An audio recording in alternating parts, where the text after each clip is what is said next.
On the morning of October 28, 1943, the USS Eldridge sat docked at the Philadelphia Naval Shipyard. By that afternoon, according to the story, it had vanished. Not sunk, not sailed, gone. Witnesses claimed the destroyer disappeared in a haze of blue-green light, reappeared 200 miles away in Norfolk, Virginia, and then returned, with members of its crew fused into the steel of the deck. The Navy says none of it happened. And the strange thing is, the Navy is almost certainly telling the truth. But the real story is stranger than the myth. For 80 years, the Philadelphia experiment has been the crown jewel of American naval conspiracy. The full version goes like this. In 1943, with the war at its peak, the Navy was supposedly chasing the ultimate advantage, a way to make a warship invisible. Not just hidden from radar, invisible, erased from sight. The secret, the story says, was Albert Einstein's unified field theory, equations tying together light, magnetism and gravity that in the right hands could bend light around an object and make it disappear. So they wired the Eldridge with enormous generators. They threw the switch. A green fog rolled across the water and swallowed the ship. When it cleared, the Eldridge was gone. Teleported, the legend claims, all the way to Norfolk, and then back again in minutes. But the price was monstrous. Sailors came back nauseous and confused. Some, it said, were found embedded in the bulkheads and the deck, their bodies fused into the metal. Others burst into flame days later or vanished mid-sentence. A few simply went mad. It's a perfect story, genius, secrecy, horror, and a government that would obviously never admit it. There's just one problem.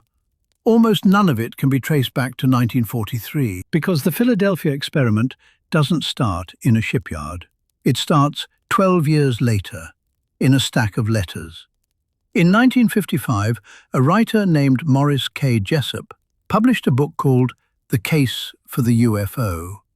Not long after, he began receiving strange letters from a man who signed himself Carlos Miguel Allende, and sometimes Carl M. Allen. Allende claimed he had seen it with his own eyes. From the deck of a nearby merchant ship, the SS Andrew Furuseth, he said he watched the Eldridge flicker out of existence. And he claimed something even bigger, that he had been personally tutored by Albert Einstein on the very theory that made it possible. Then came the package. In late 1955, the Office of Naval Research received an anonymous copy of Jessup's book, marked Happy Easter. Its margins were crammed with handwritten notes in 3 different shades of blue ink, staged to look like a private conversation between 3 men who knew the secret. 2 officers there were curious enough that a Navy contractor, the Varro Manufacturing Corporation of Garland, Texas, reprinted the annotated book in a tiny run, eventually about 127 copies. That Varro edition is the seed of everything. Every book, every film, every late-night documentary about the Philadelphia experiment grows out of those letters.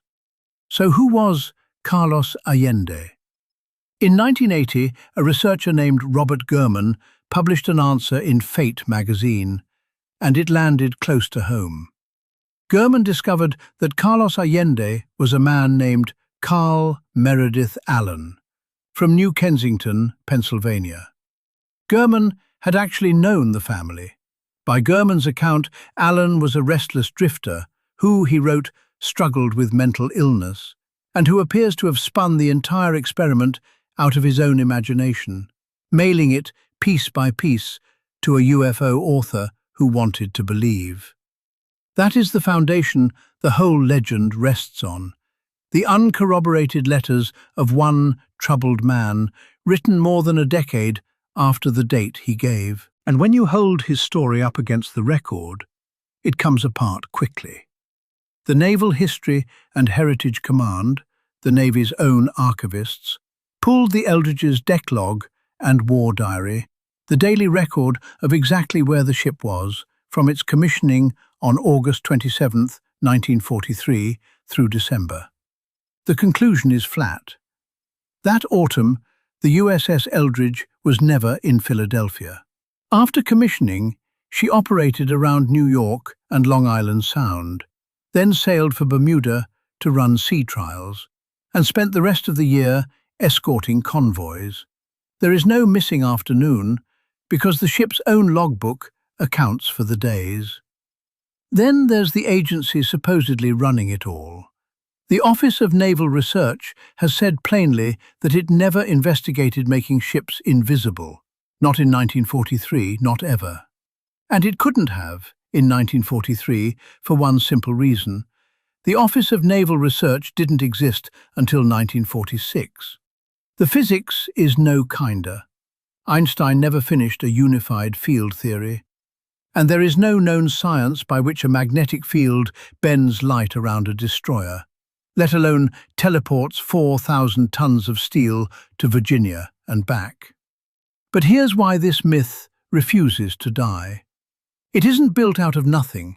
It's built out of real things, nudged a few inches out of place. Start with that word, invisible. In 1943, the Navy genuinely was trying to make ships invisible, just not to the human eye.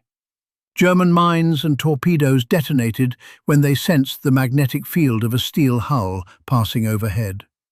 So the Navy wrapped ships in heavy electrical cables and ran current through them, a process called degaussing, cancelling out the ship's magnetic signature so the weapons couldn't feel it coming. To a sailor on the dock, the words were chillingly close to the legend. They really were making ships disappear, just from torpedoes, not from sight. And Einstein? He really did work for the Navy. Beginning in May 1943, Albert Einstein served as a paid consultant to the Navy's Bureau of Ordnance, advising on torpedoes and explosives, still writing them letters, working through detonator physics into 1944. A world-famous genius really was quietly helping the wartime Navy in 1943. He just wasn't making anything vanish. Put it together, and you can see exactly how the story caught fire. A real, secret program to hide ships from magnetic weapons. The most famous scientist alive quietly on the Navy's payroll. A port city sealed up tight by wartime secrecy. And then, years later, one troubled man with a vivid imagination and a pen full of blue ink. The Philadelphia experiment never happened. But the reason it won't die is that every piece of it is a true story, standing just a few inches from where the legend put it. The Navy really was bending the laws of magnetism. Einstein really was working in the shadows, and the truth that in 1943 the most powerful navy on Earth was running real electromagnetic warfare was secret enough and strange enough that a vanishing ship felt entirely possible. Sometimes the cover-up is the myth, and the thing it's hiding is just history we never looked at closely enough.